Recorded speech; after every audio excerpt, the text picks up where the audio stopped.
النزوح السوري مشكلة أكبر من الشعب اللبناني والسوري سوا.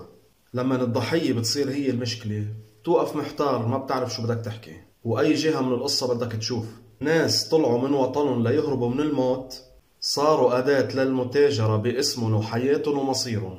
طرف بده إياهم يبقوا بعاد عن حياتهم الطبيعية لأنه بينضغط فيهم سياسيا، وطرف بده يزيد ثروته على حسابهم، وطرف ثالث بده يهاجمهم ليشد عصب جماعته، وطرف رابع وخامس وسادس وعاشر.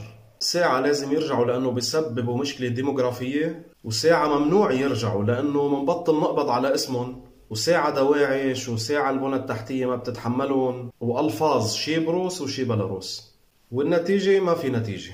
في شعب بأكمله عم يتعاقب، لا ببلده مرتاح ولا برا بلده مرتاح. وكيف بيرتاح نازح؟ كيف بيرتاح حدا بعيد عن بلده؟ طبعا هيدا الحكي كله ما بيعني